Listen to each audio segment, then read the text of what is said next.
Hello everybody, here we are today talking about the Hurricanes in the Islanders series and whether or not the series is already done for the Isles. So before we start talking about that, please make sure to subscribe if you're new to me or hockey, whatever the case may be. That being said, let's get on into it. So recently Game 2 was played between Carolina and New York, and the Islanders knew that they wanted to win this game as they were underdogs. The Hurricanes are a really good team. New York hoping to get out to a good start, and they actually end up taking a 3-0 lead at one point in this game. Have to be feeling incredible with a 90% chance of winning at the time that they were up 3-0. However, a third period collapse that they would like to just absolutely bury and hide ends up being something that just puts a lot of misery on this fan base. As you would see, the Hurricanes with 2.5 minutes to go in the game, down 3-2, score a game tying goal. No big deal for Waz guys, right?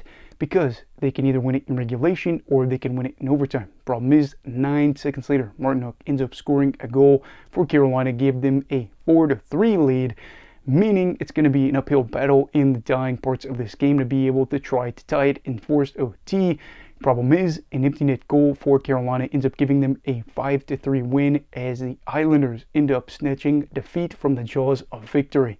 And the Islanders were also a part of hockey history as the previous Islanders teams of the past had been 81-0 all time in the playoffs when leading by 3 or more goals.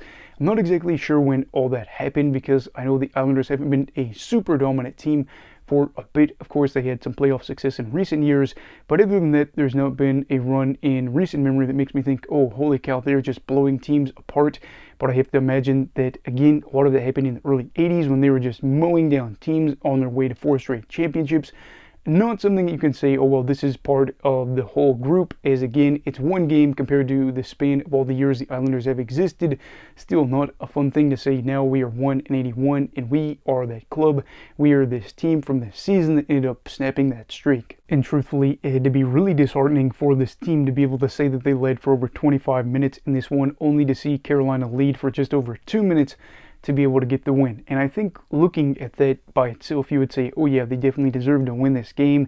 They were up 3-0. Of course, they were the team that should have been able to snag this win and tie the series up 1-1.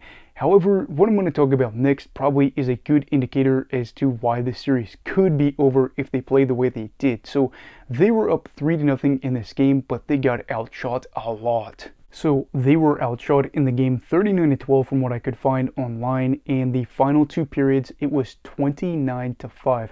That in and of itself is a problem, and I found somewhere, I think it was on the Hockey Guys review, that over like the final 32 or 34 minutes of this one, the Islanders only managed to get 1 shot, which was in the 3rd period.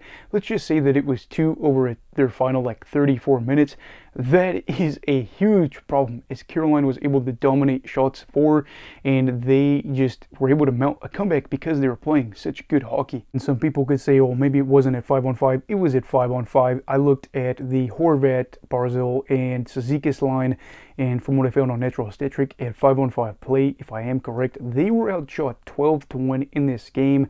However, they had a positive goal differential as they scored 1 goal and they didn't allow any when they were out on the ice. I don't really know if you bring that up on the plane when everybody's traveling back feeling like they're really frustrated.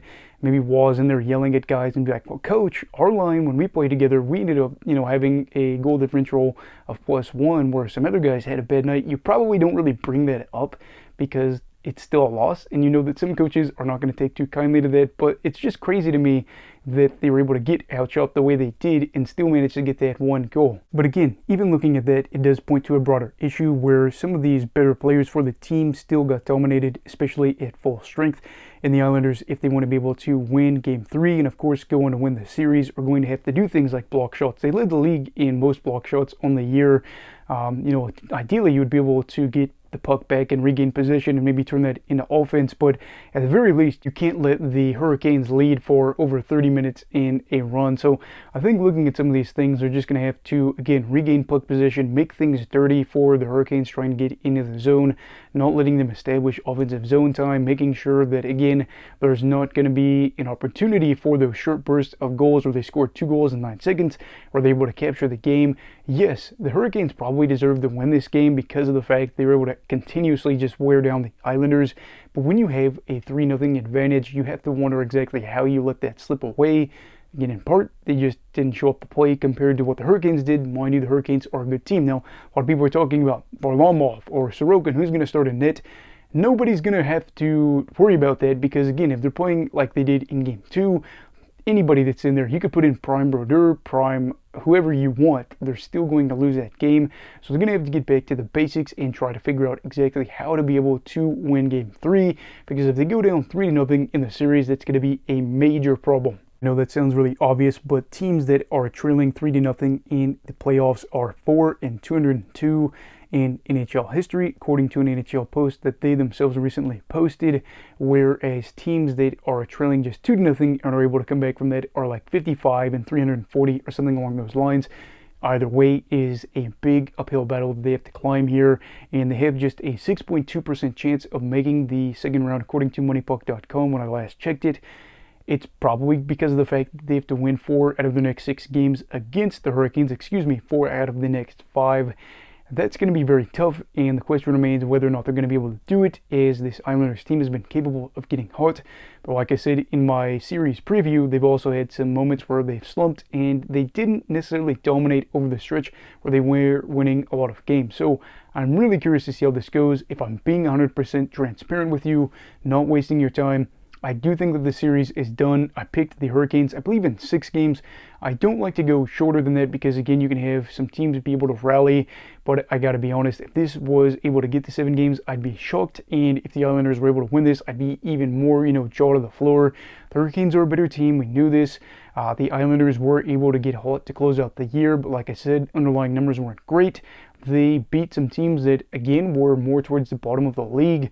They're a side capable of making the playoffs at the moment, but if you're a wildcard team or a team that has to play whoever's going to be second in the Metro, that's not really ideal because the Metro has some really good top-heavy teams in the division, and I think next year, again, you're going to see some other sides that are going to push into the 3rd spot in the division, so they could be pushed again to a wildcard spot. So the Islanders probably aren't in a position where they're going to go out there and have a deep run again at the moment, and like I said, when some of your players like Horvat and Barzal are playing a game and they're outshot 12-1 at 5-on-5, it's probably going to spell a bad game for you. But anyway, what are your thoughts on this? Do you think that the series is already over? Truly, it's never over till it's over, and I am aware of that. But I would say if you were somebody that was willing to put just a little bit of money down on this, I wouldn't.